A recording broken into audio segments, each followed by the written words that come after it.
comme il se doit, je remercie Guy Lothaire de m'avoir accueilli et permis d'exposer mes travaux, qui sont en fait aujourd'hui pratiquement un tournant de 30 ans de recherche sur la mécanique énergétique humaine. Oui, plus fort. D'accord. Plus près. D'accord. Et qui depuis très peu de temps, donc depuis une certaine date que nous allons voir, ont basculé complètement, enfin ces recherches, sur le phénomène OVNI, voilà, auquel je ne croyais pas vraiment à partir de cette date du 14 septembre. Ah, on voit pas grand-chose. D'accord. 14 septembre 2011. Vous voyez quand même les dates? Vous voyez? D'accord. Bon, hélas, les rouges ne paraissent pas. Alors, comme vous le voyez, j'ai demandé, pour faire un voyage dans le passé, j'ai demandé que Doc et Marty McFly me prêtent leur DeLorean pour retourner dans le passé. Et on a fixé la date sur le convecteur spatio-temporel au 14 septembre 2011.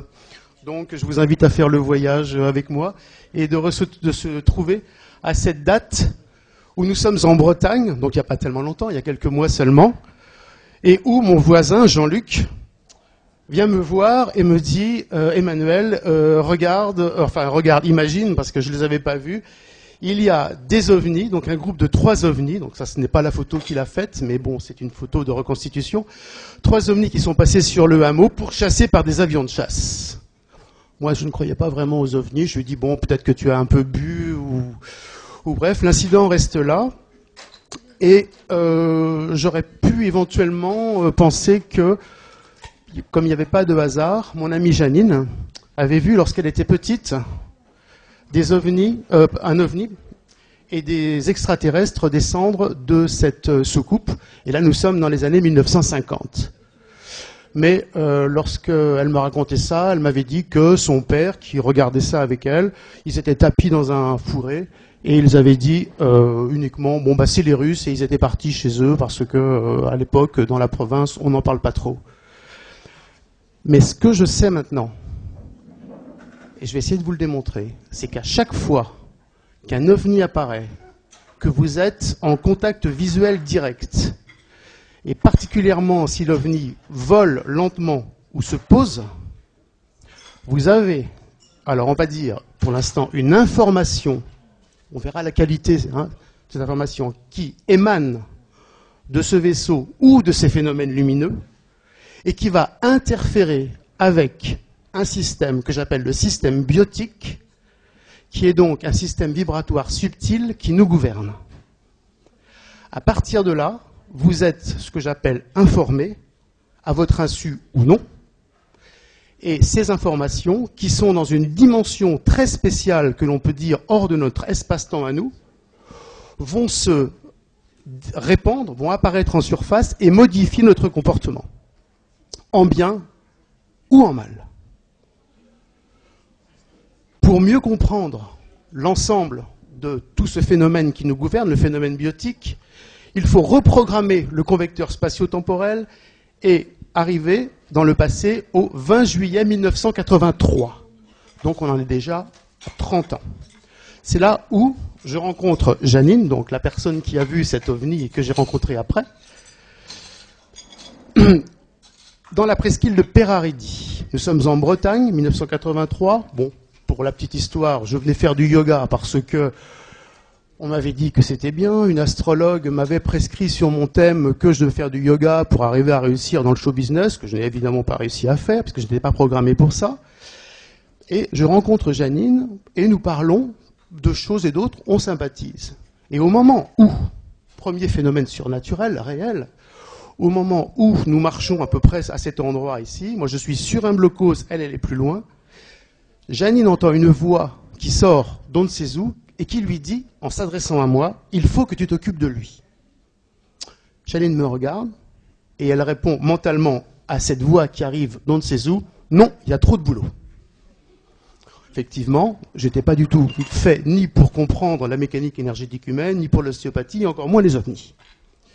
Mais ça a existé, et ça a été le départ de toute cette aventure qui mène à cette date aujourd'hui. Je peux exposer ce que je pense être intéressant.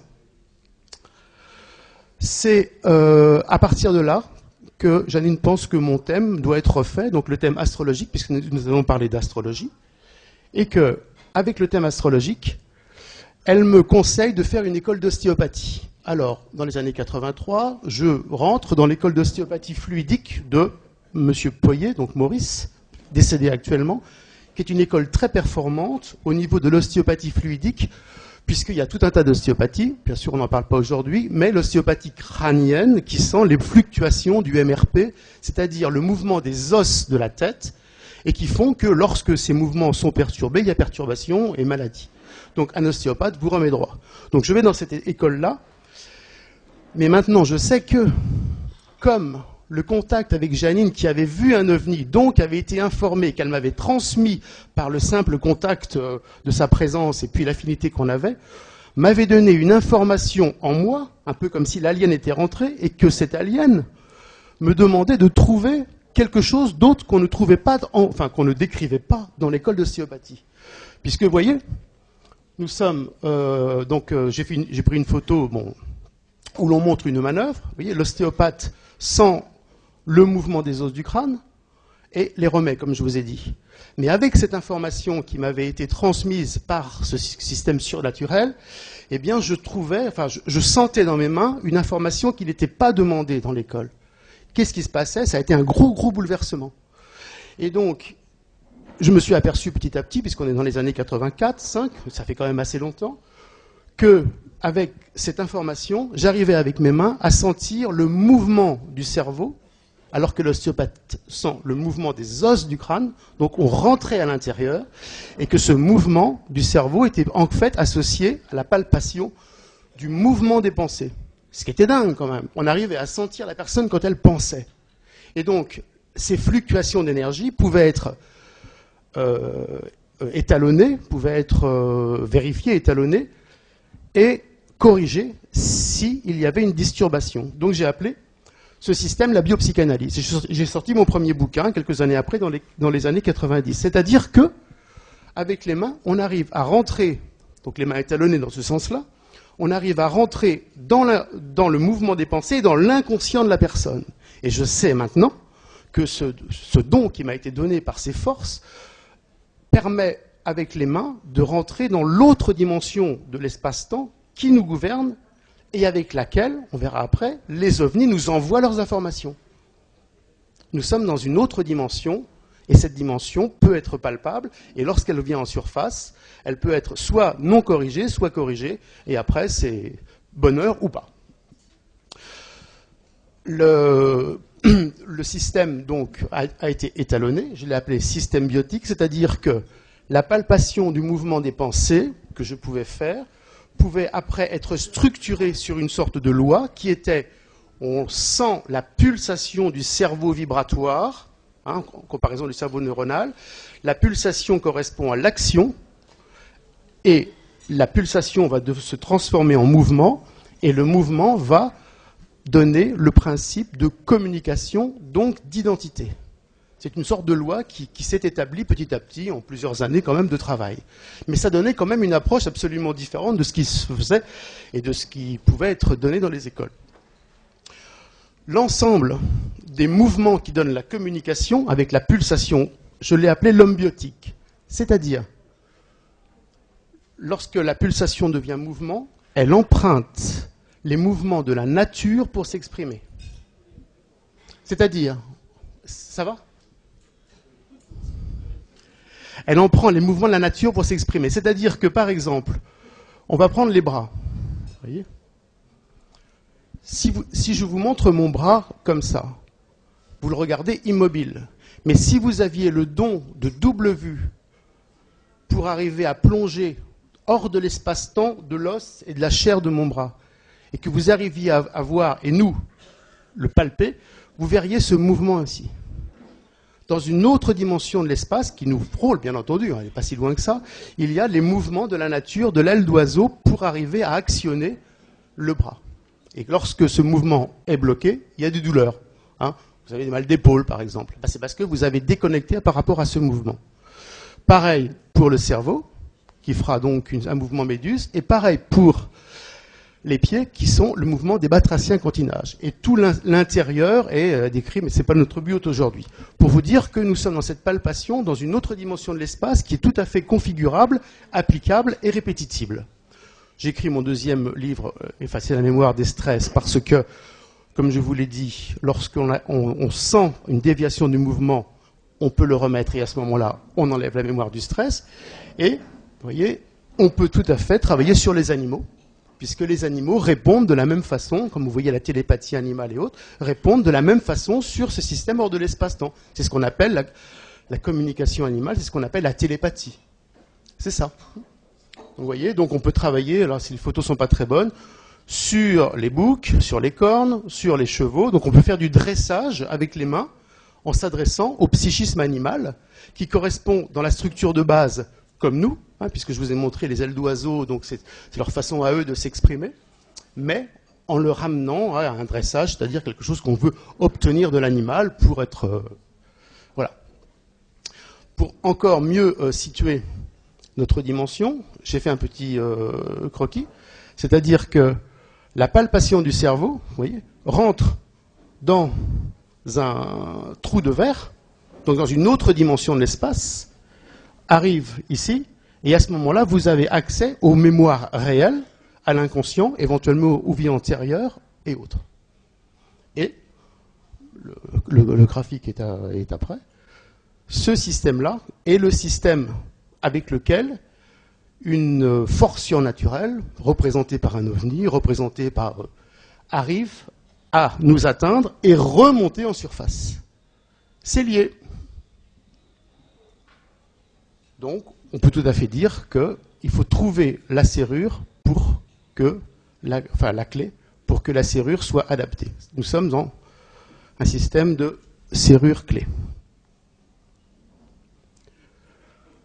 Les techniques ont été mises au point, donc je passe vite, la biopsychanalyse, l'homéobiotique, c'est-à-dire que ce système ultra-sensible qui nous gouverne peut être en résonance, je préfère dire en cohérence de phase avec tout, donc les médicaments homéopathiques, qui n'ont pas d'énergie, c'est juste une information, mais ça colle très bien, on peut savoir si le 9CH est mieux qu'un 6CH, ou on est pile poil au niveau du test, ce qui est important.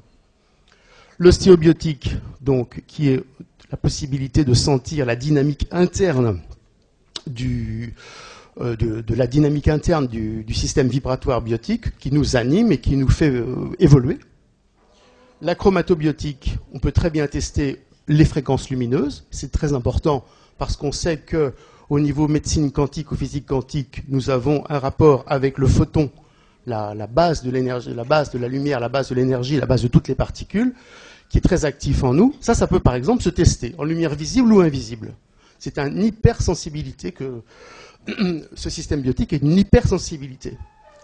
Et ce qui va nous intéresser pour la suite, c'est la lithobiotique et l'astrobiotique, bien sûr. Alors lithobiotique, pourquoi? Parce que notre petit système biotique, donc la petite poupée là, qui bouge hors de l'espace-temps, elle est hypersensible à la masse. Alors, elle peut être hypersensible en lithobiotique à la présence d'un caillou, d'un cristal que vous portez, c'est pour ça qu'on peut porter des pierres, mais surtout à la masse. C'est-à-dire que lorsque vous vous rapprochez de la pyramide, et au mieux lorsque vous allez dedans, dans la chambre du roi, comme on a eu le privilège de pouvoir la tester, s'il n'y a pas trop de touristes, eh bien, vous avez le phénomène de masse qui induit un ralentissement du temps, une distorsion et une déformation de l'espace-temps. Ce système biotique est hypersensible à ça. Donc on peut le tester. On va près d'une pyramide, bon, je vais aller une fois, mais je vous dirai après comment on fait, plus facilement en France. On va près d'une pyramide pour dire, et on teste si le système se met en distorsion ou pas. S'il se met en distorsion à partir du moment où vous approchez d'une masse, c'est qu'il y a soit un problème, soit une ouverture dans la clé de l'espace-temps pour pouvoir rentrer dans ces autres dimensions et interroger les mémoires antérieures. Ce qui est quand même pratique pour savoir ce qui vous arrive. Par exemple, lorsque vous avez des problèmes de répétitivité des schémas toxiques, eh bien, il faut aller remonter dans ces dimensions de l'espace-temps pour arriver à le trouver, décrocher, nettoyer et améliorer la vie. Plus proche de nous, par rapport à cet effet de masse, ce sont les menhirs. Le menhir fonctionne, je l'ai testé, par rapport à le système de masse qui fait que lorsque vous vous rapprochez, alors vous voyez, je me suis mis là en individu schématisé, mais bon, on peut très bien avoir des photos où on est à côté. Et lorsqu'on teste l'approche d'un menhir, le système biotique nous donne des informations et nous permet de rentrer dans cet espace-temps. Avec une possibilité de correction et donc d'étalonnage. Et à l'époque, je ne savais pas ce que j'étalonnais. Je pensais que j'étalonnais que la masse de la pierre, que un système lorsque je faisais ça assez régulièrement, je vous dirais. Je pensais que je me mettais en rapport avec des civilisations antérieures. Mais maintenant, je sais que les menhirs, vestiges atlantes, ayant des rapports avec les apparitions d'OVNI, eh bien, je me mettais dans cette brèche de l'espace-temps en rapport avec les informations émises sur Terre par ces machines et qui me donnaient une information de connaissance. Et la connaissance arrive à fond. C'est très perturbant. Donc, ce système-là, comme j'habite en Bretagne souvent, je l'ai mis au point progressivement dans les années 2000. Ça fait à peu près 10 ans que je travaille ça tous les mois. Pourquoi tous les mois ? Parce que je me suis aperçu que les deux planètes que vous voyez là, qui sont Lune et Saturne, devaient être en conjonction pour que le système s'ouvre. C'est la clé cosmique. C'est-à-dire que lorsque vous avez deux planètes qui sont en phase, donc je vous réexpliquerai l'astrologie après, eh bien, c'est comme si, un peu comme dans le film Par retour vers le futur, mais là où il y a les portes du temps, la porte des étoiles, vous avez une sorte de clé qui arrive, clic, votre cerveau se met en phase, ça s'ouvre, et vous rentrez dans cette dimension. Et vous pouvez travailler comme je vous ai dit. Il se trouve que, donc, on verra les planètes après, hein, pour ceux qui ne connaissent pas l'astrologie, bien sûr. Mais imaginez que chaque mois, la Lune tourne autour du zodiaque, donc autour de la Terre. Elle rentre en phase, donc en conjonction avec Saturne, je vous réexpliquerai après, et que c'est la clé pour ouvrir. Donc ça, c'est très important. Pour terminer là-dessus, l'effet de masse, c'est-à-dire que vous avez l'explication des dolmens, c'est tout simplement un effet de masse qui fait que lorsque vous allez dessus, vous avez une modification du système biotique de l'homme et que vous pouvez faire des travaux intérieurs vibratoires sur vous. Voilà. Donc, lithobiotique, on a déjà un petit peu vu la position des planètes. Mais comment est-ce que les planètes interfèrent sur nous ? Et ça, je m'en suis aperçu un jour, après avoir travaillé tout ce que je vous disais au début, biopsychanalyse, mouvement des pensées et tout, on teste tout. On teste l'homéopathie, on teste tout, on voit si c'est bon ou pas. Il y en a qui testent au pendule, par exemple. Eh bien, un jour, en me tournant vers le ciel, je teste mon cerveau vibratoire et je vois que, eh bien, il y avait un signal en me rapprochant d'un axe du ciel. Donc je me dis, est-ce qu'il n'y avait pas un rapport ? Si, je m'aperçois après que, eh bien, avec la carte du zodiaque, on peut également interférer au niveau du système vibratoire du cerveau. Ce qui veut dire que, plus prosaïquement, plutôt que de sortir comme faisaient les anciens pour aller, ou les prêtres dans les temples égyptiens, pour aller tester apparemment les planètes, eh bien vous pouvez le faire dans votre lit, avec votre ordinateur, et vous remettre en phase tous les jours avec le grand mouvement cosmique qui vous a peut-être perturbé parce que vous n'avez pas été capable, et c'est notre cas à tous bien sûr, de voir les interférences qu'il y avait ou les influences qui vous donnaient des indications pour lesquelles vous n'avez pas tenu compte. Ce système, pour moi, est corroboré par les découvertes de Chantal Volkiewicz qui montrent que dans les grottes de Lascaux, eh bien, tous les mammifères que l'on voit, donc chevaux, bêtes à cornes, sont en fait une représentation de cartographie astrale et de constellation. Que dans cette même grotte, on a la représentation des soucoupes volantes. Et que les mains négatives, comme on dit, nous indiquent que les chamans de l'époque testaient la même chose, à leur façon, avec les informations qu'ils avaient, mais testaient. Donc pour moi, c'était quand même un soutien, parce que c'est pas évident de voir que de se remettre les planètes en face tous les jours, c'est intéressant pour la vie, mais bon. Autre indication qui nous soutient là-dedans, c'est le zodiaque de Dendera.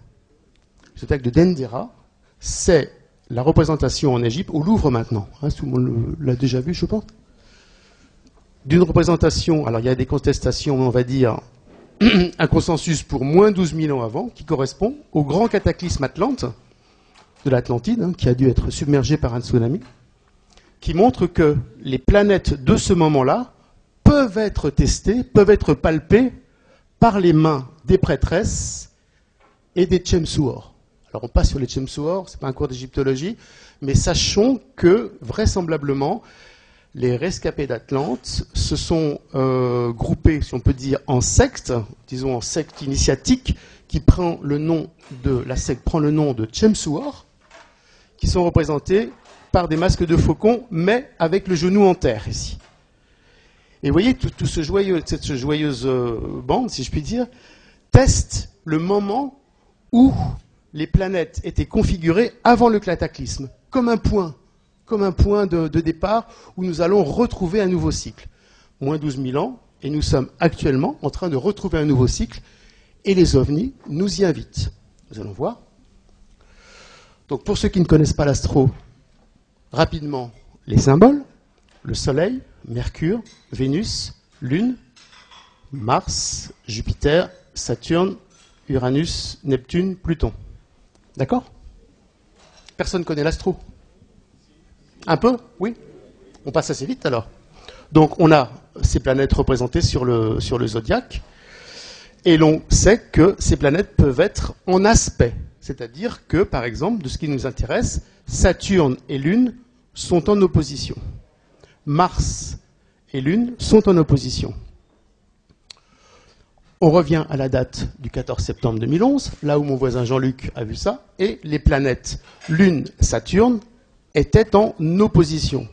Alors que lorsque j'avais trouvé le système du menhir parlant, Lune et Saturne étaient en conjonction. Mais l'opposition était si forte que je me suis dit, dans ma petite tête, est-ce qu'il n'y aurait pas un rapport avec la position des planètes du système solaire qui font parler les menhirs et l'apparition d'ovnis? Et si? Ça a commencé à germer dans ma tête, à me, si vous voulez, pousser là. Hein. Nuit et jour, je vais sur Internet et je regarde apparition d'ovnis, Roswell, France, USA, Washington, tout, à 80%, sauf si on démontre le contraire, à 80%, les apparitions d'ovnis se font lorsque, alors, Lune et Saturne sont en position, mais d'autres planètes aussi, que nous allons voir. Mais entre-temps, par rapport à cette conviction qui n'était pas encore forte, si vous voulez, eh bien, comme il n'y a pas de hasard, alors on ne voit rien du tout hein, avec l'étalonnage, mais bon, on imagine ici que c'est un ovni en rouge, vous voyez, c'est rouge, et que là, je représentais la même chose ici dans le cerveau. Après ce 14 septembre, bien entendu, il n'y a pas de hasard, donc, au cours d'une conversation avec une personne du coin, on me dit que des ovnis rouges avaient survolé toute notre région. Il a pris des photos et me donne une photo. Et donc, qu'est-ce que je fais? Comme je teste les cartes astrologiques, comme je vous ai dit, pour me remettre en face, hein, eh bien, je me suis dit, pourquoi ne pas tester la photo de l'OVNI pour voir si le cerveau vibratoire avait aussi un signal de la même façon. Et oui, ce qui était surprenant, c'est une photo. Mais l'on sait que les radiesthésistes se servent de cartes pour trouver les sources. Donc, il n'y a pas en radionique, c'est pas extraordinaire. Sauf que nous, on teste non pas avec un pendule, on teste avec, que je vous ai dit, pulsation, mouvement du cerveau vibratoire. Donc voilà. Et aussi, ce que j'aurais pu comprendre aussi, c'est que 6 mois avant, nous sommes en mars 2011, je suis à Tours, allongé, je dors, et je rêve que je me fais abducter. Le fameux rêve hein, que sûrement certains d'entre vous ont eu. Je me fais donc enlever des prises de sang, des charcuteries et tout ça. Et le rêve est tellement fort, tellement puissant, moi qui ne crois pas aux ovnis encore, que j'essaie de sortir un petit peu de mon autisme, puisqu'on imagine que tous ces tests en Bretagne que je fais tous les mois nécessitent un peu comme dans un couvent, on ne sort pas beaucoup et on est un petit peu... Bon. Et voilà. Donc, première tentative pour sortir n'était pas brillante, et puis maintenant, ça commence à bouger. Donc, par rapport aux constatations que j'ai faites pour l'apparition des ovnis qui correspond à la structure, au mouvement des planètes du système solaire, à leur position, pardon. Voilà ce que nous pouvons retenir. Alors, les plus classiques, c'est Lune-Soleil, Lune opposée Soleil, c'est-à-dire lorsque Lune et Soleil sont en conjonction, c'est la nouvelle Lune. Lorsque la Lune est opposée au Soleil, c'est la pleine Lune. Un aspect très important que l'on verra chez tous les artistes qui sont, on aura des exemples, hein, tous les artistes qui sortent de l'ordinaire, pratiquement, dont la carrière, on ne va pas dire est assurée, mais s'ils tentent une carrière avec cet aspect-là, ils sont pratiquement sûrs d'y arriver, c'est Vénus conjoint à Mars. Il faut que je reprécise, quelle que soit la position dans le ciel. Là, j'ai pris des positions arbitraires. Ici, on voit que Vénus-Mars sont en Lion. Vous voyez ici. Mais ça, on s'en fiche. C'est la position dans le ciel. C'est comme s'il y avait une sorte de clé, vous voyez, qui fait que ça bouge. Bon, je ne sais pas plus. Donc voilà. Et les autres positions. Alors, la position la plus spectaculaire par rapport à ceux qui vraiment sortent de l'ordinaire, puisque ces énergies surnaturelles font sortir les gens de l'ordinaire. Et s'ils ne les font pas sortir de l'ordinaire, souvent, ils les enfoncent. On a Mars conjoint Lune, opposé Saturne. Ça, c'est le must. D'accord ? Donc, on avait tout à l'heure, pour les ovnis parlants, Lune, Saturne, mais on peut avoir Lune opposée Saturne et Mars à côté. Voilà. Et ensuite, on a la conjonction des trois. En gros, à 80%, sauf démonstration contraire, lorsque les ovnis apparaissent et lorsqu'ils ont une sorte de mission de civilisatrice ou d'information, mais bref, eh bien, on a ces positions dans le ciel. À partir du moment où ces positions sont dans le ciel, on peut vraiment penser que l'apparition est réellement un ovni et non pas un gag. Ça peut aider. Ensuite, ce qu'il faut comprendre, c'est que pour nous-mêmes être influencés vraiment par ça, il faut avoir ces mêmes configurations dans notre propre thème de naissance. Ce qu'ont tous les gens des exemples que je vous montrerai tout à l'heure. De Sarkozy, en passant par Napoléon, ils ont tous ces aspects-là. Donc c'est comme s'ils avaient reçu des informations surnaturelles qui les poussent à faire quelque chose coûte que coûte. Mais aussi, ça peut être toxique, puisque tous les grands assassins, les violeurs, ils ont tous ça aussi. Ceux qui entendent des voix, par exemple, ils ont cette structure dans leur thème qui font que, au moment du passage d'un ovni, même s'il est assez loin, c'est un système ubiquitaire, eh bien, l'onde arrive, la fréquence, l'information arrive, on va dire plutôt. Comme un poste de radio, elle va chercher le poste de radio qui est réglé sur cette fréquence-là, et donc la position des planètes dans notre thème de naissance, celle-là, et vous envoie la sauce. Et après, débrouillez-vous. Comme ça interfère, comme on a dit tout à l'heure, sur le système biotique qui est lui-même hors de l'espace-temps, vous vous apercevez de rien. Par contre, avec le temps, ce système monte en surface, la conscience se modifie, et là, vous pouvez avoir des surprises. Puisqu'on verra que, pour moi, ce n'est pas encore vraiment prouvé, l'ensemble des problèmes, maladies, sida, autisme, dyslexie, tout ce qui est psychiatrique vient d'une information de l'espace mal digérée. Et c'est pour ça, pour moi, je peux me tromper, que avec, par exemple, l'ensemble de tous les phénomènes ovnis qui sont passés sur les USA, eh bien, quand on regarde maintenant, les Américains ont de plus en plus de problèmes psychologiques, psychologiques de tous ordres, et sont obligés d'avoir recours à des anxiolytiques à haute dose, parce qu'ils ne savent pas comment gérer ces informations qui arrivent. On peut faire les comparaisons.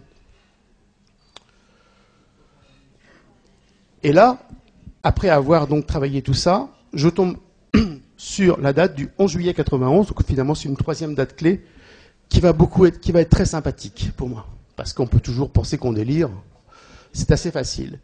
La date du 11 juillet 91, peut-être certains la connaissent. C'est la date, donc il y a 20 ans avant, où une prophétie maya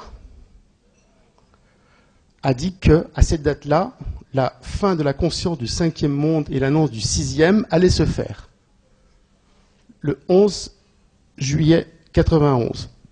Profonde modification de la Terre, un peu ce qu'on vit maintenant pour 2012, fin du monde. Vous voyez, ça fait déjà 20 ans qu'il s'était prévu. L'éveil de la conscience de l'humanité résultant d'une rencontre avec les maîtres des étoiles.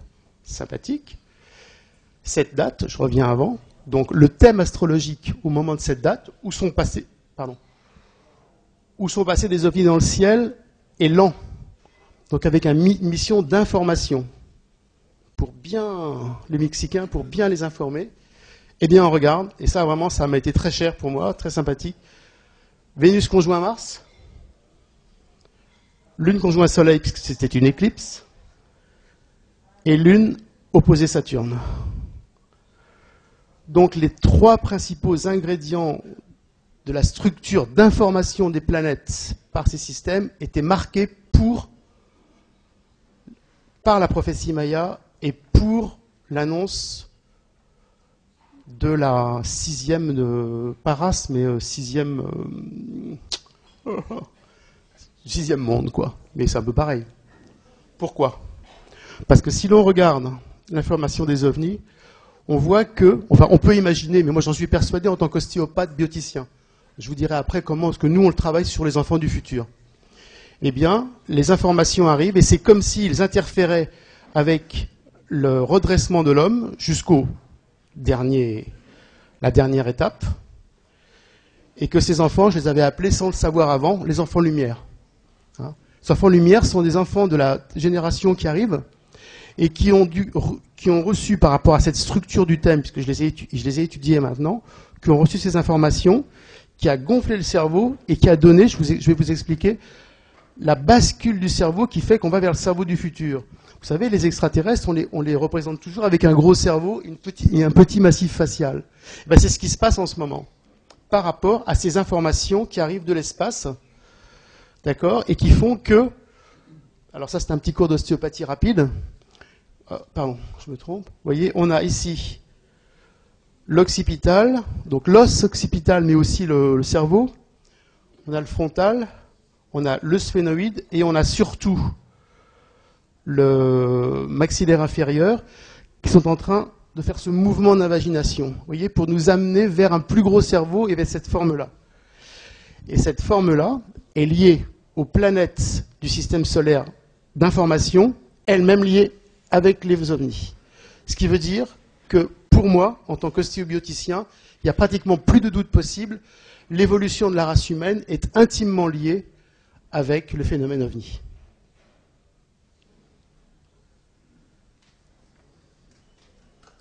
Attendez, c'est pas fini. C'est vrai qu'on aurait pu terminer là, mais c'est pas fini. Donc, on a les enfants du futur qui sont, vous voyez, avec ce gros cerveau, on ne voit pas très bien, mais bon, désolé, ce gros cerveau et ce petit massif facial. Et ça va sûrement vous interpeller, parce que vous savez sûrement mieux que moi que les ovnis sont très inquiets, enfin les phénomènes extraterrestres finalement, sont très inquiets de l'expansion du nucléaire. Hein, on sait qu'ils survolent les silos, on sait qu'ils survolent les centrales atomiques, on sait qu'ils font tout un tas de choses. Alors, est-ce bien et pas bien? Eh bien, il s'avérait qu'il y a les deux, pour moi, comme d'habitude. C'est-à-dire que lorsqu'une bombe atomique explose, ben c'est simple. Quand elle est programmée, moi je me mets dans mon lit, j'attends le mouvement H, et au moment où c'est dit à la presse, je sens mon cerveau. Et on se neutralise avant, hein, bien sûr, hein, on se nettoie. Et à ce moment-là, eh bien, vous avez un spasme du cerveau énorme que j'ai un petit peu matérialisé, vous voyez, par ce chamboulement du cerveau vibratoire. C'est-à-dire que tout est chamboulé. Donc, ça a à la fois une influence sur notre système vibratoire biotique, donc le système hypersensible, mais aussi sur la forme du cerveau, apparemment. Donc, ça serait dans le bon sens, parce que cet enfant-là est un enfant de Tchernobyl. C'est un enfant de Tchernobyl. C'est-à-dire que le rayonnement a réussi, oui, à lui transformer son crâne dans la forme du crâne du futur. Alors bon, pas bon, ça on ne peut pas savoir. Mais en tout cas, ça existe. Vous voyez? Donc, l'évolution. Alors là, c'est Made in USA, parce que faut penser que le système actuel est en souffrance par rapport au non-respect que l'on fait de notre corps. Et donc la mauvaise bouffe n'est pas vraiment de mise. Par rapport à l'évolution, donc on peut, vous voyez, imager que l'ensemble de la spirale d'évolution est toujours supervisé par les phénomènes ovnis, les phénomènes surnaturels qui nous envoient des informations, qui nous aident à aller vers le futur. Voilà. Donc...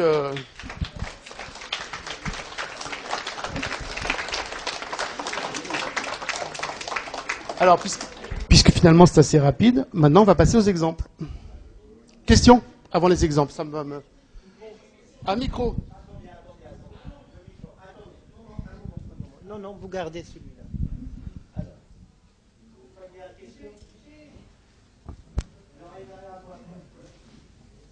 Une question là, vous avez parlé des enfants, comment vous avez dit, lumière. Alors qu'est-ce que vous savez des enfants indigo? Qu'est-ce que vous savez des enfants cristal? Qu'est-ce que vous savez des enfants diamant?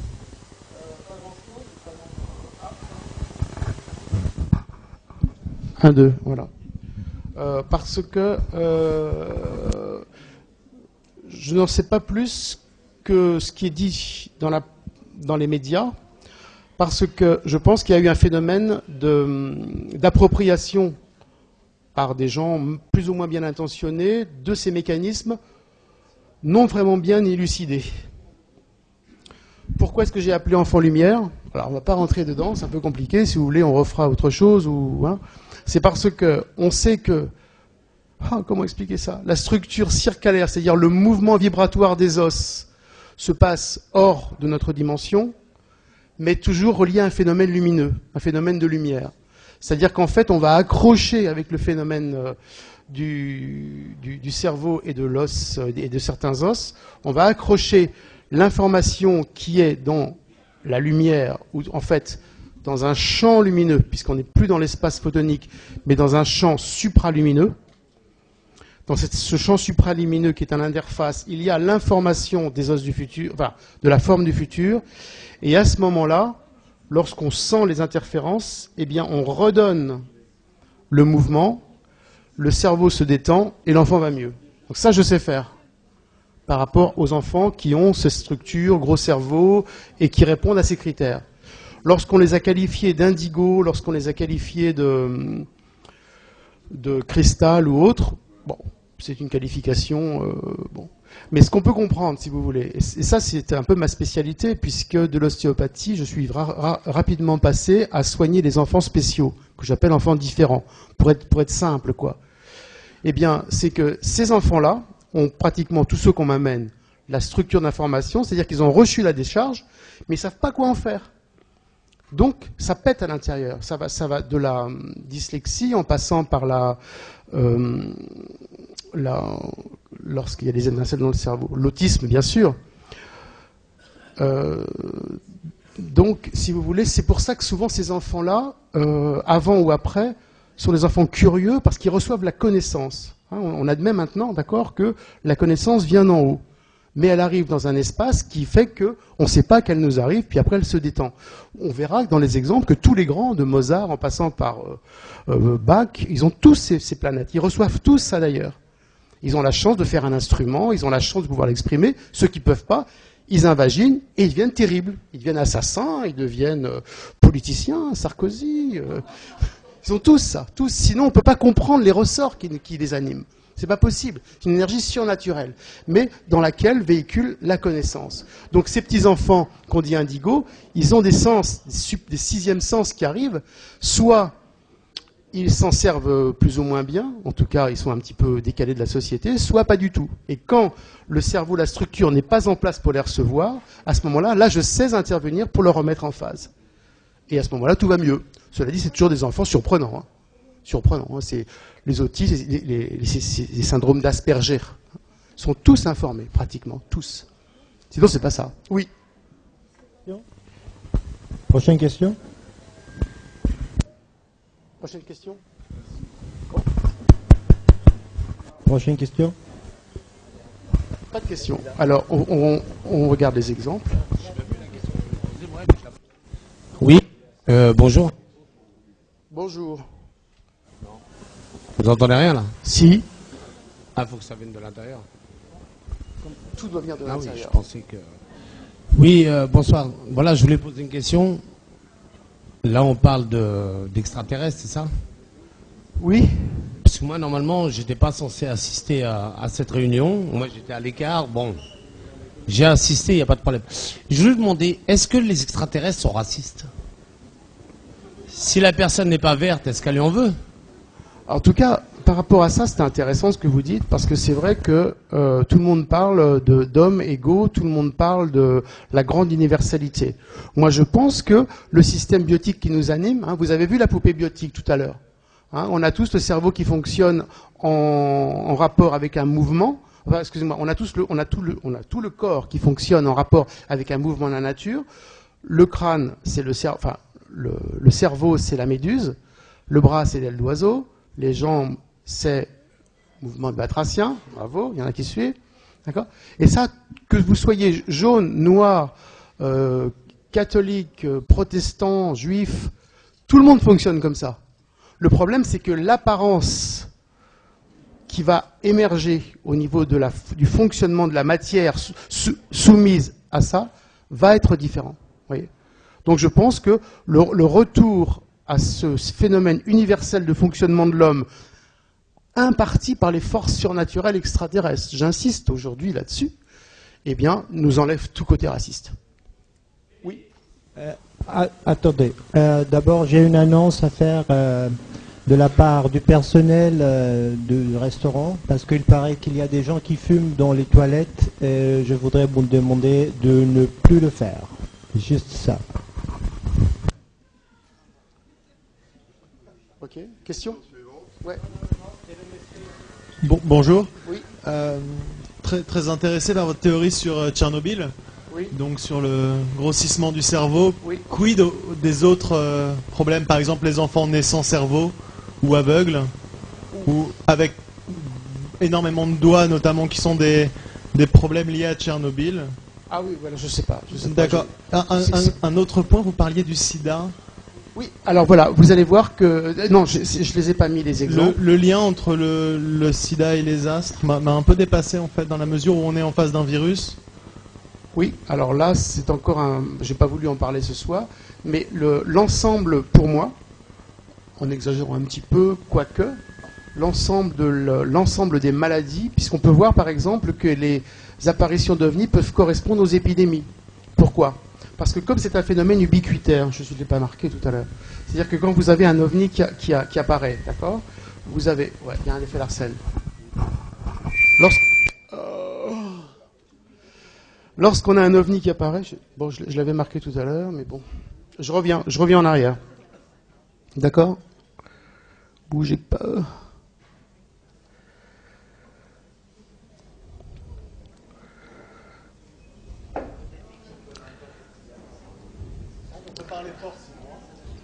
Ouais. Oui, parce que le lien avec toutes les maladies est lié au dérèglement du système vibratoire. Même type du tout.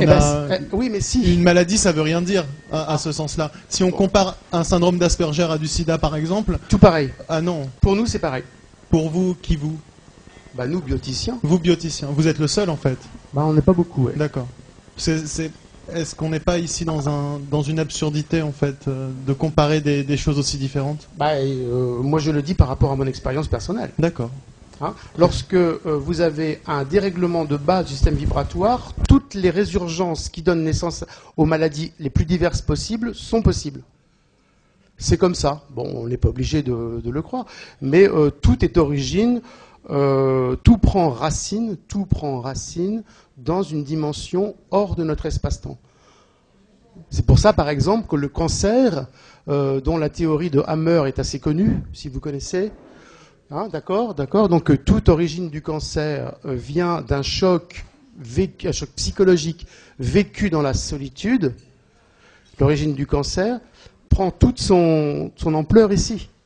Sauf que par rapport à ceux qui soignent ça, hein, qui sont peut-être critiquables, hélas, c'est parce que ce que les gens ne savent pas faire, et ce que moi c'est très difficile, hein, je le fais même plus, c'est très difficile, mais je le dis, c'est que la racine du choc est hors de l'espace-temps. Et donc peut-être même remonte à des générations avant. Et elle s'inscrit en vous.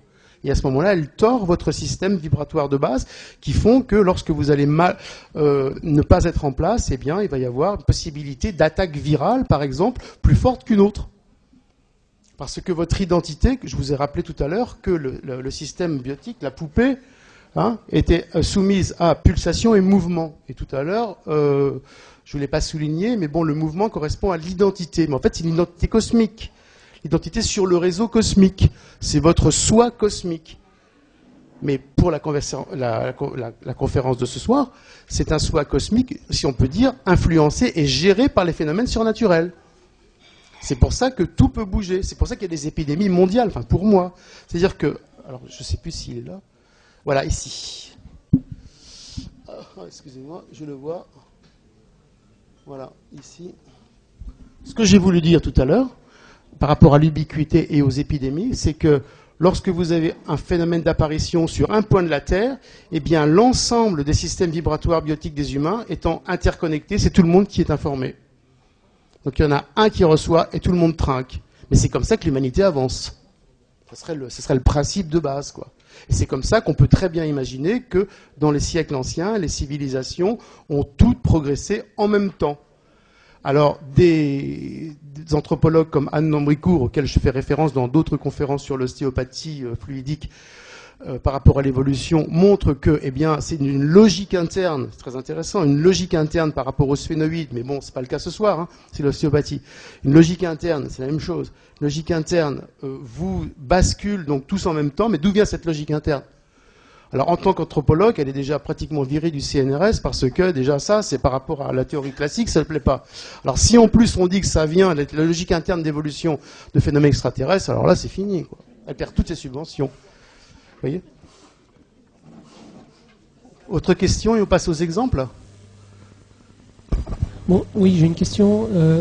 Avez-vous un avis sur des travaux de Luc Montagnier? Des travaux où il a repris les travaux de Jacques Benveniste? Oui, alors, bien sûr, nous, on est petits. Moi, je ne suis rien du tout, même pas universitaire. Je suis donc très rien du tout. Donc, on travaille dans nos petits antres. Bon, on a mis ça au point. On a l'occasion d'en parler parce que c'est vrai qu'avec l'astrologie, les ufologiques, ça prend une amplitude inhabituelle. Mais évidemment que l'homéopathie agit à distance. On ne travaille que ça, nous. Hein, on ne travaille que ça, l'homéopathie, c'est-à-dire que vous avez une information dans un flacon qui est en fait une structure particulière de molécules d'eau qui va donc influencer à distance une autre par cohérence de phase. Et à ce moment-là, on rentre en physique quantique. Par cohérence de phase, ça va influencer votre structure eau à vous. Ça, on le teste tous les jours. On appelle ça l'homéobiotique, puisque Montagnier et surtout Benveniste a fait l'homéopathie. Hein. Donc ça, c'est facile. Mais bon, maintenant, on a dépassé ça. Ce que j'essaie de faire passer comme message, c'est que tout l'ensemble de ces techniques d'apparence incohérente, puisque tout le monde y arrive petit à petit, on commence à tous être un peu dans le vibratoire, eh bien, sont soumises à l'influence extraterrestre. C'est eux qui nous amènent la connaissance et c'est eux qui nous influencent nos champs vibratoires pour arriver à les bonifier ou pas. Parce que là, je n'ai pas d'idée si il y a des bons, des mauvais et en quelle quantité, j'ai aucune idée. Ah ben ça, je sais pas. Peut-être à force.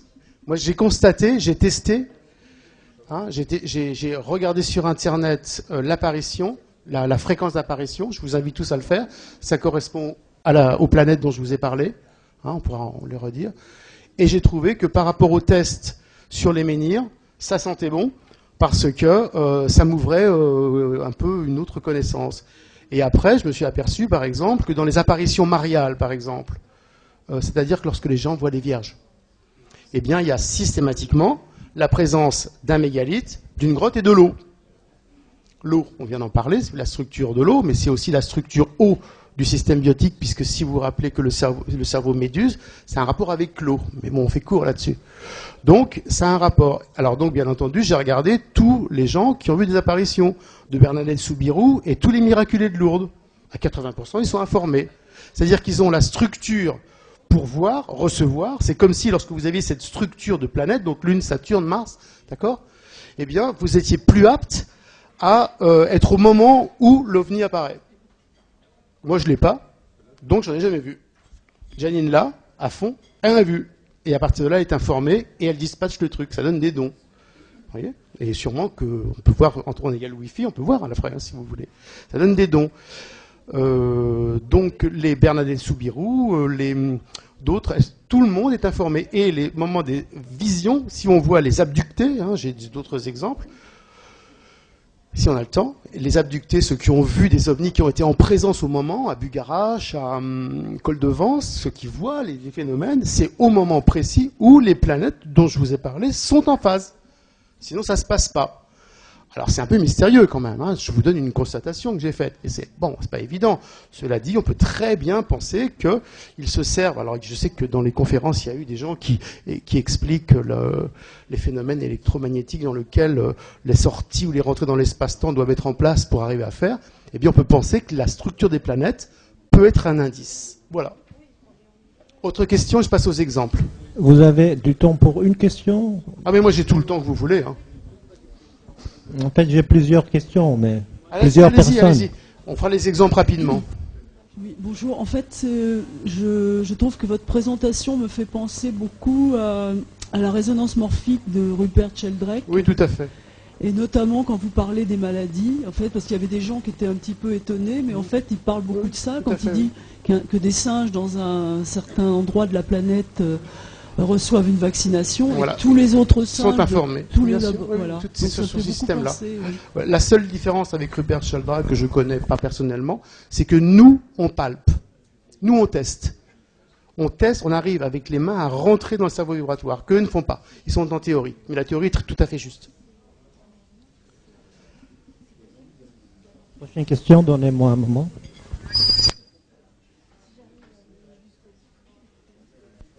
Alors le plus bref possible.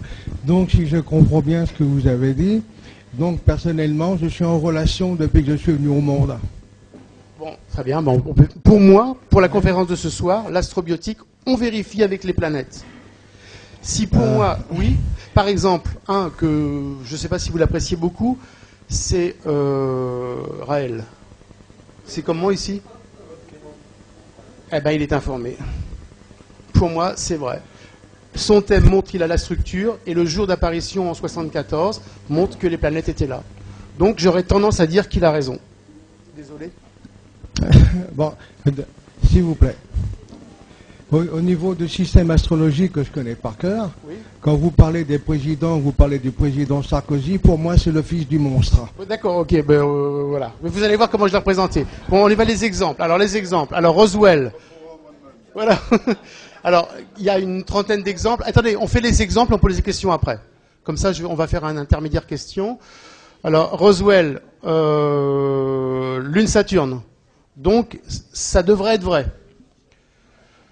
Les vagues d'OVNI aux USA. Donc, vous voyez, on a le trio gagnant, Saturne, Mars opposé Lune. Alors, j'ai pris ça sur 2 journaux. Il y en a un qui est paru, un vieux Science et Avenir, je crois. Donc, j'imagine que c'est vrai. Je peux me tromper, je peux me faire berner comme tout le monde. C'est pas bon. Bon, voilà, vous voyez, voilà, bon, mais bon, la date, si vous voulez, la date qui est marquée dessus correspond à une... Bon, alors je sais pas celle-là, 29 juillet 52, donc vous voyez, on a le trio gagnant Saturne, Lune, Mars en conjonction, donc voilà, donc ici,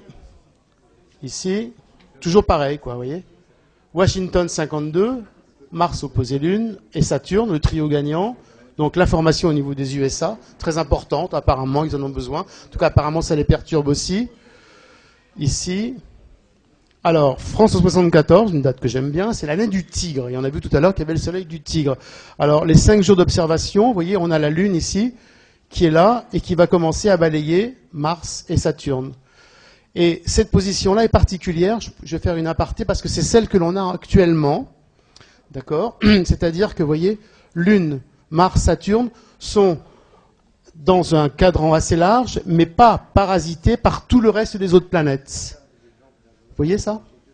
Ça, on l'a actuellement jusqu'à fin 2012. Et on peut penser que ces planètes-là, parce que j'ai un petit peu fait de parallèle, correspondent aux planètes de la déshydratation. Un peu, je vous ai montré que le cerveau, dans les flèches du cerveau, je vous ai montré que ça fait un mouvement de rotation.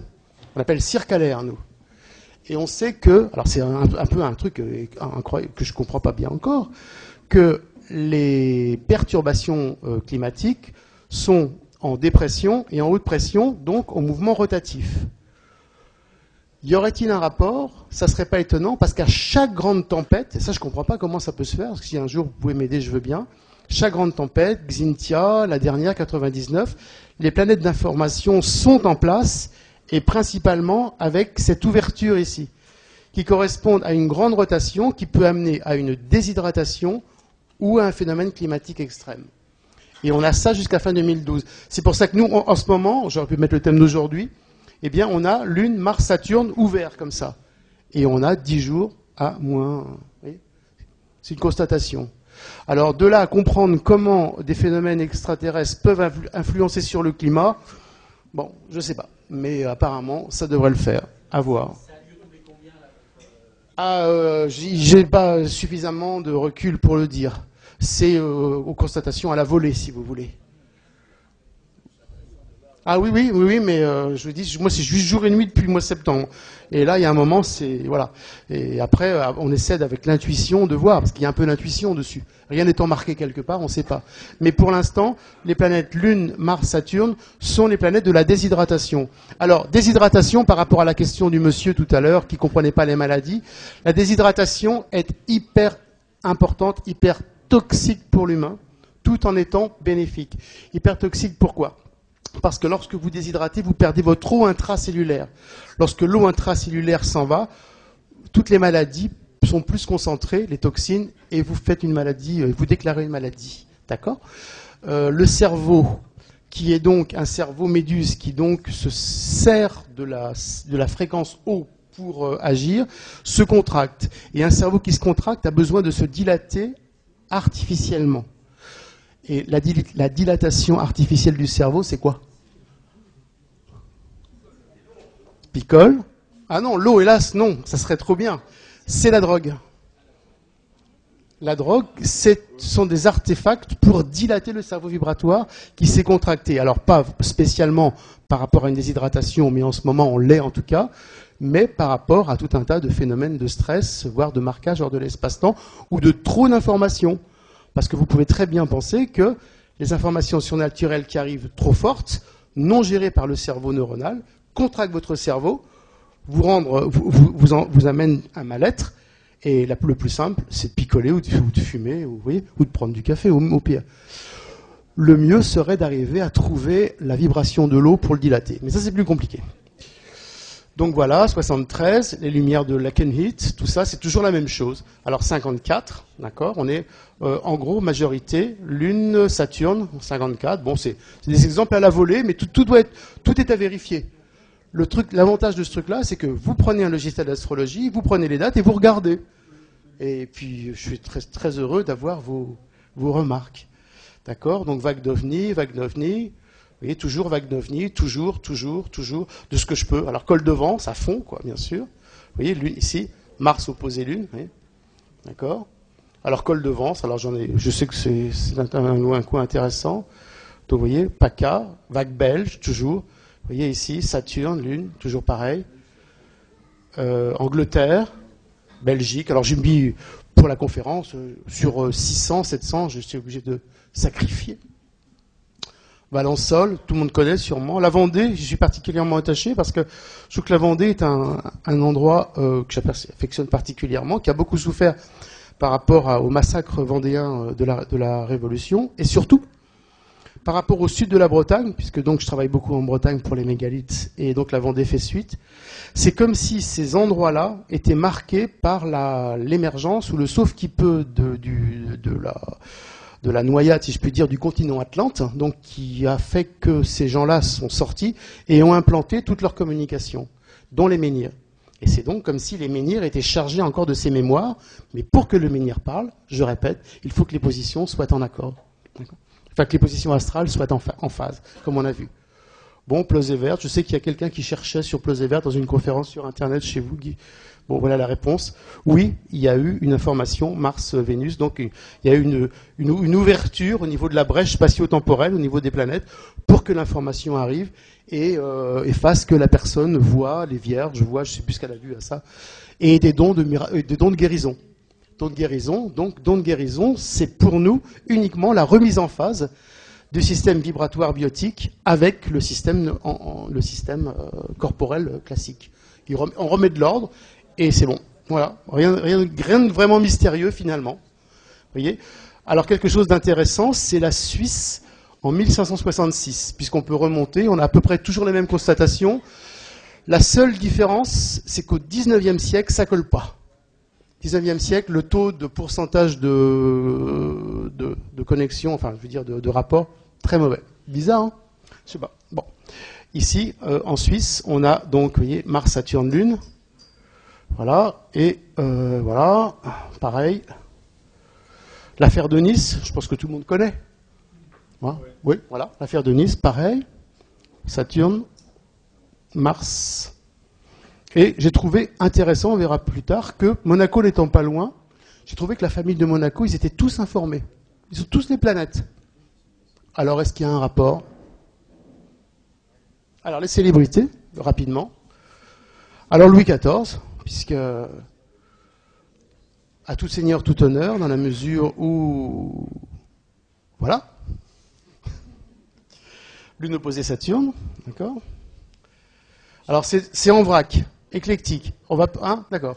Mais ce qu'on peut, et on pourrait faire un petit quiz si vous voulez, c'est, vous voyez, toutes ces actrices qui ont quelque chose qui sortent de l'écran, qui fait que le metteur en scène, il va voir tout le monde, il va dire celle-là.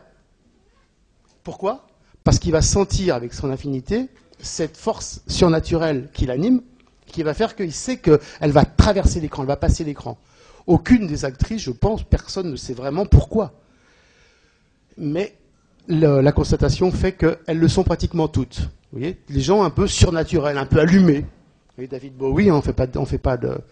Alors voilà, Ben Laden, oui, vous voyez, Lune Saturne, oui, tout le monde. Alberto de Monaco, alors on a parlé de la famille de Monaco, ils le sont tous. Hein. Mars, Lune. Grace Kelly.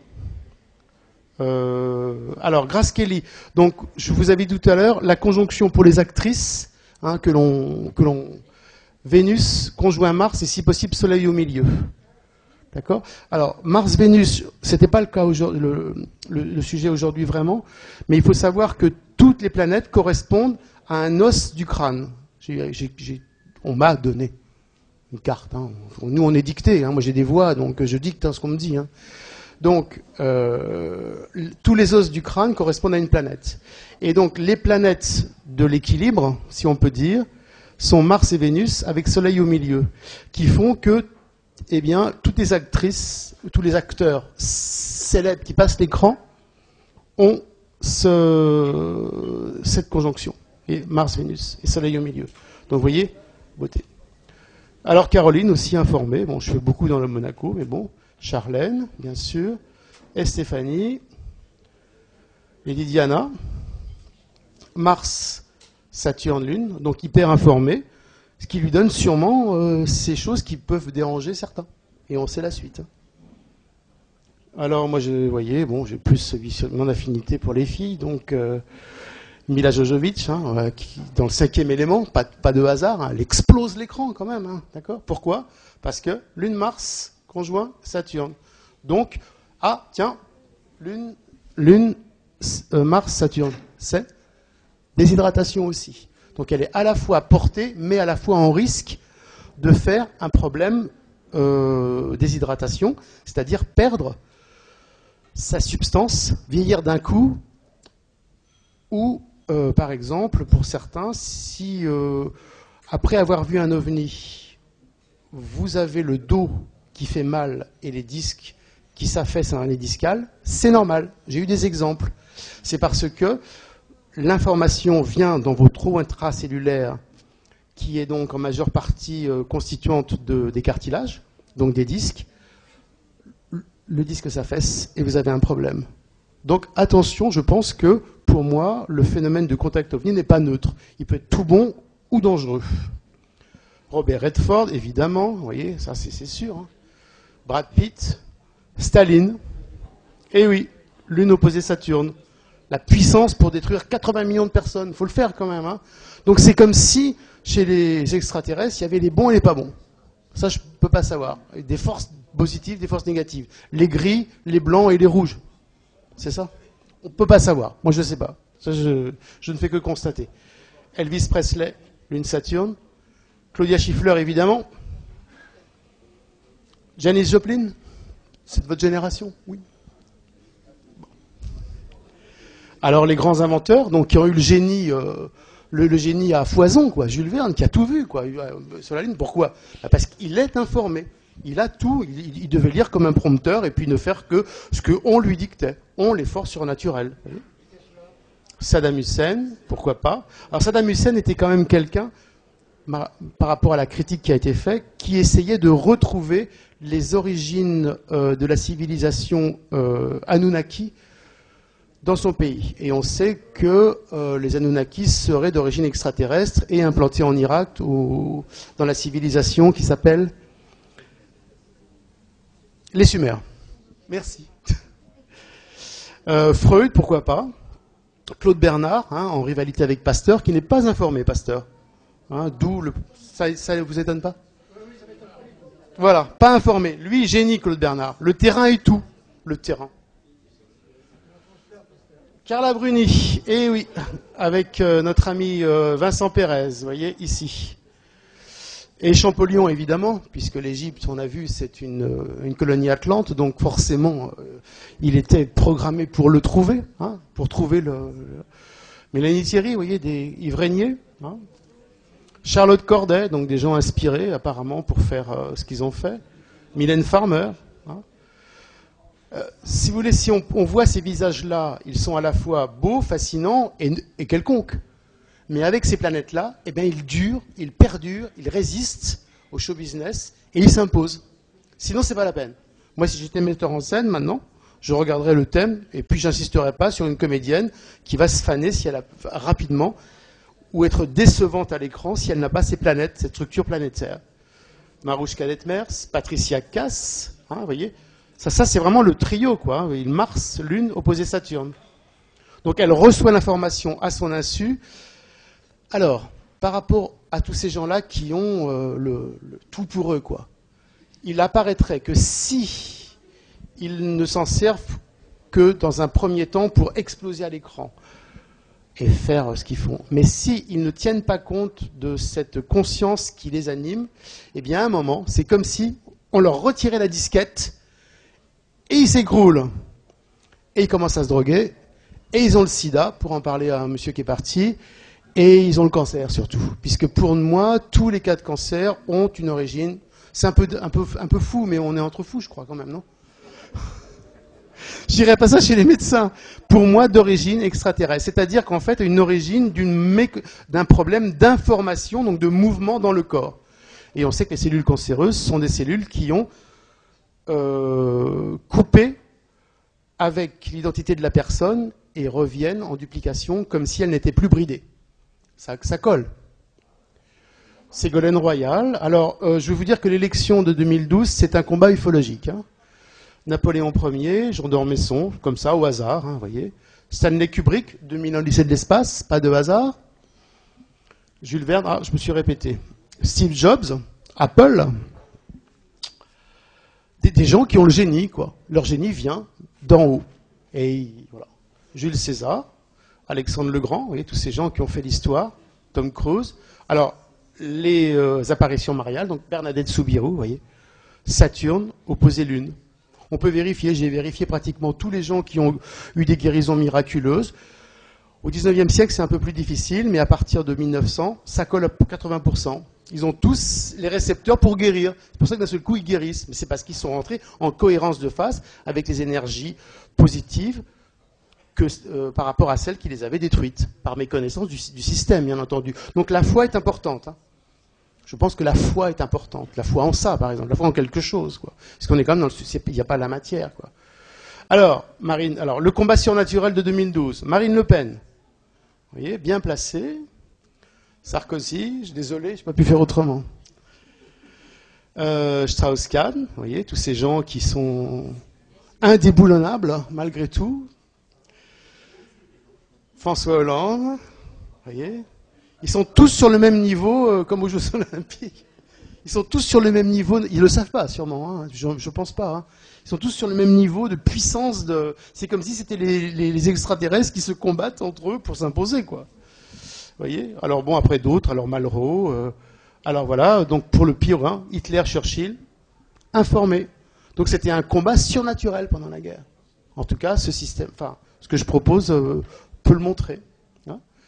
François Ier, alors, c'est très important puisque c'est lui qui a hébergé Léonard de Vinci, un informé aussi, d'accord. Oh, attendez. Voilà, ici, hein.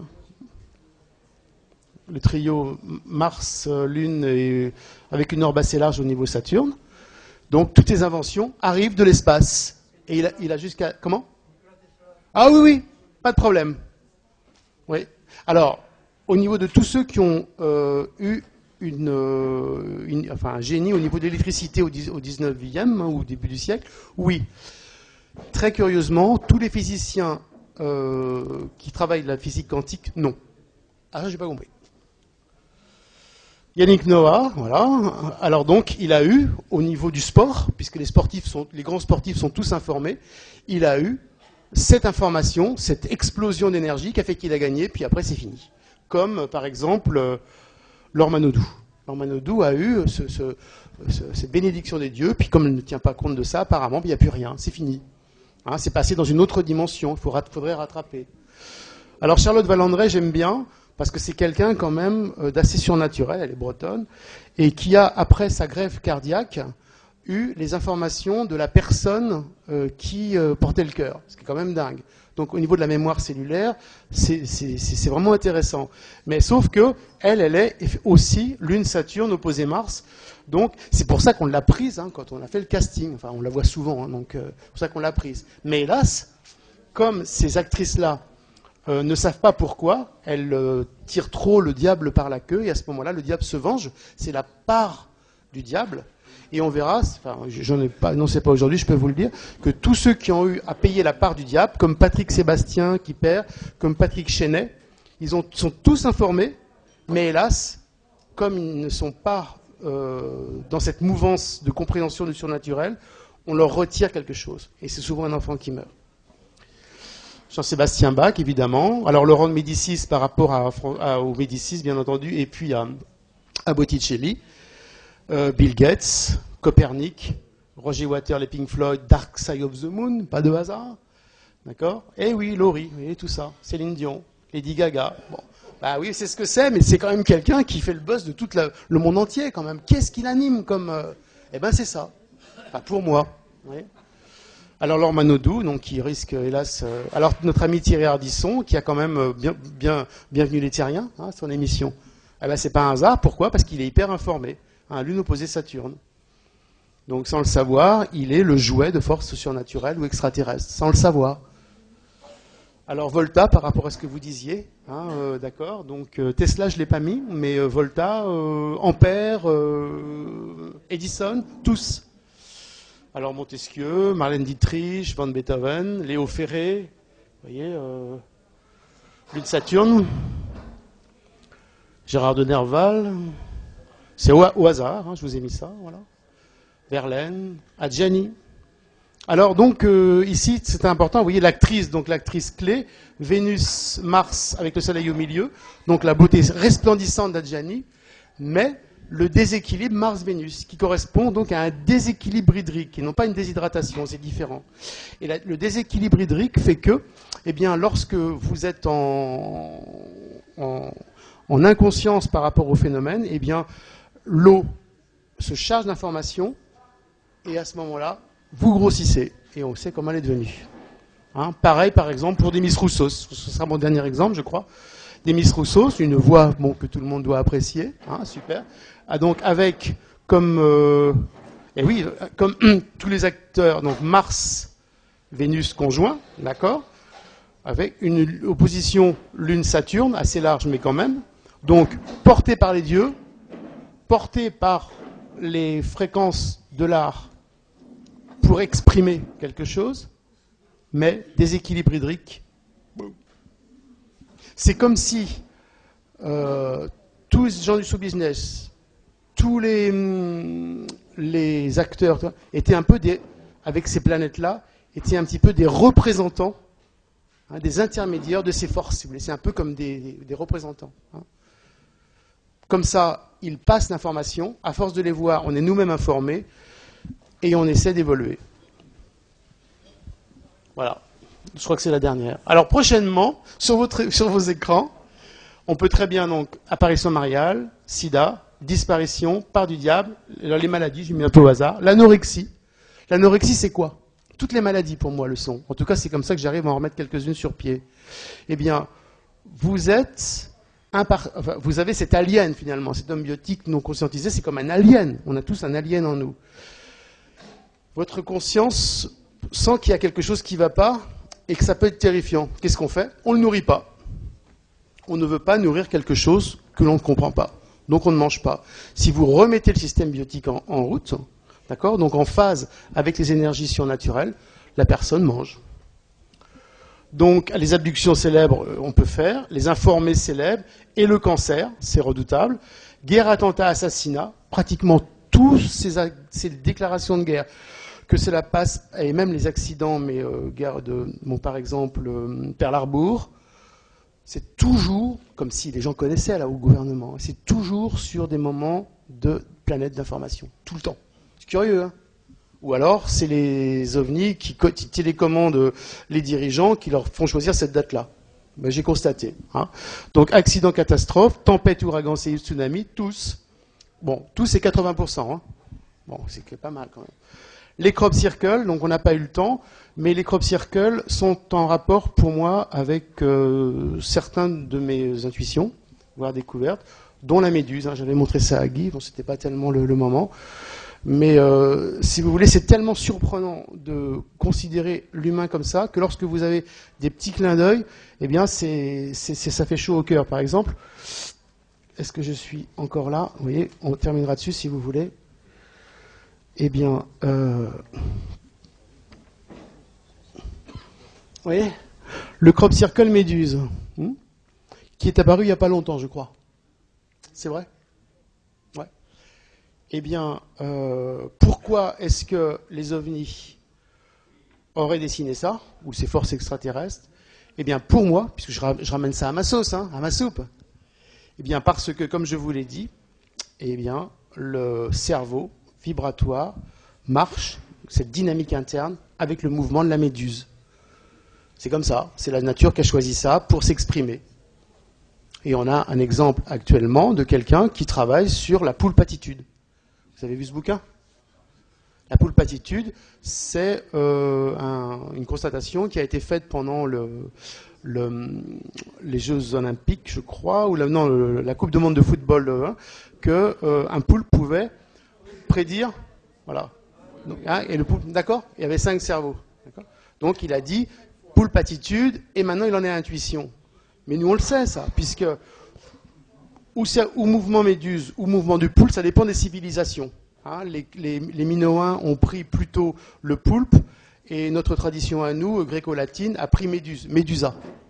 C'est pour ça qu'on a Médusa. Hein, c'est la méduse, c'est le mouvement qui fait fonctionner le cerveau vibratoire. Eh bien, ce mouvement-là, il est en connexion avec le surnaturel en permanence, donc l'intuition. Hein, il n'a pas de limite, il est hors de l'espace-temps. On peut le rassembler et après il s'en va. Donc il va, par une sorte de tentacule vibratoire, aller capter toutes les informations, les analyser et vous dire si c'est bon ou pas, l'intuition. Donc voilà, ça marche. Voilà. Allez. Merci.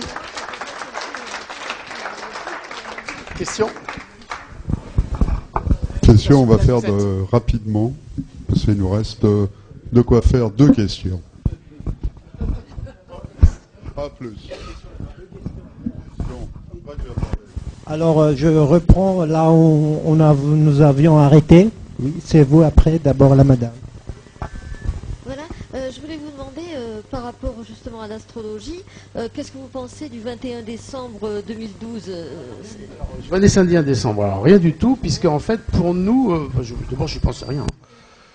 Mais je vous ai dit que le 2012 était pratiquement en position planétaire avec les planètes de la déshydratation.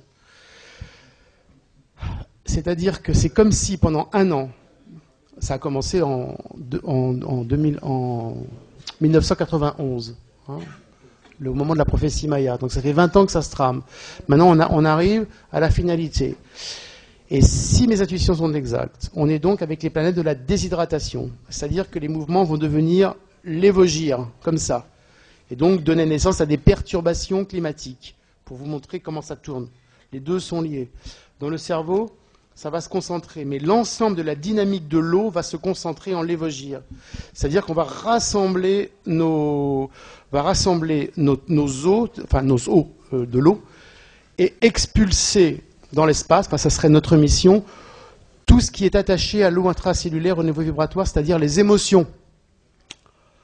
C'est comme si tout le passé qui est calé, c'est un peu compliqué à résumer, hein, mais bon, ce qui est calé dans notre système eau, parce qu'il faut faire intervenir la mémoire du sang, on n'en est pas là, mais on va dire l'eau de notre corps maintient la structure de l'émotion, on va dire les hormones si vous voulez, et ça c'est en train de s'essorer comme une serviette éponge, comme une d'accord. Donc on nous demande d'expulser nos vieux comportements pour arriver à recevoir la nouvelle information, pour qu'au moment où elle va recevoir, on se dilate et on soit un nouvel être. Ça pendant tout 2012. Voilà. Oui, bonjour, je vais essayer de faire très vite. D'abord, quand vous parlez des thèmes planétaires, on ne comprend pas, mais c'est à la naissance de la personne. Ah, c'est pas parce passé. que vous ne l'avez pas dit, le mot naissance une seule fois. Si, j'ai dit sans être dit, mais j'ai dit. Alors il faut être clair. Ah oui, bon, ça va. Ça va être clair. Il y a deux solutions. J'ai dit que vous aviez le thème, donc les positions planétaires au moment du passage de l'OVNI, et vous aviez les mêmes planètes, la structure de ces planètes possible dans votre thème de naissance, qui vous donnait une affinité supérieure de perception de ces informations au moment de l'apparition de l'OVNI, plus que certains autres. Je l'ai dit ça. Pour les gens qui sont que vous avez montrés en photo, c'était pour leur naissance les thèmes. Ah oui, bien sûr, c'était les thèmes de naissance. Moi, je pensais que c'était au moment où ils perçaient. Ah ben voilà. Eh ben merci. La prochaine conférence, ça sera mieux. Exactement. C'est leur thème de naissance qui correspond au thème des ovnis. Quelques petites informations. Claude Bernard, une de ses dernières phrases, ça a été mes mains sont rouges de sang, mais vides de résultats. C'est un vivisectionniste et il y a Pro Anima à Paris qui fait des recherches, obtient des résultats sans torturer des animaux. Pearl Harbor, les archives ont été ouvertes 50 ans après, ça a été déclassifié et c'était prévu par le président des États-Unis le savait. Attendez. Vous n'arrivez pas à suivre, n'est-ce pas? Non, je comprends pas. Non, il n'arrive pas à suivre tous ces noms. Que je connais pas, donc, un seul nom. Pouvez-vous simplement choisir un nom? Parce que il n'arrive pas à suivre tous ces noms. Bah, oui, Claude Bernard, je donne une information puisque vous avez montré sa photo et il a fait une déclaration, il a dit vers la fin de sa vie, mes mains sont rouges de sang, mais vides de résultats. Bon, je connaissais pas cette déclaration. Moi, je connaissais par rapport à Pasteur, le microbe c'est ah non, c'est Pasteur qui a dit effectivement, donc je confonds. Mais bon, nous on travaille sur le terrain, dont Claude Bernard a beaucoup parlé. Le terrain homéostasie, l'homéostasie de Claude Bernard. C'est-à-dire l'équilibre dans tout le corps.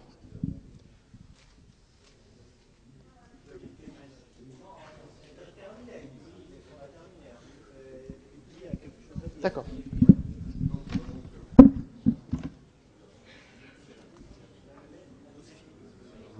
Allô. Donc on va donc terminer ce soir. On va remercier grandement Monsieur Emmanuel Iso, pour cette soirée un peu particulière. Hein. Ça, c'est vrai, mais non moins inintéressante. Hein. Voilà. Merci beaucoup.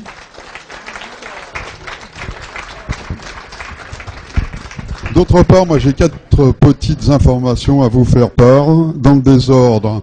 Ce soir, à partir de 23h et 23h30 sur la radio, ici et maintenant, vous avez Jean-Gabriel Grélé qui va parler sur les ovnis, bien évidemment, et que nous aurons l'occasion aussi d'avoir dans le courant de l'année au repas ufologique.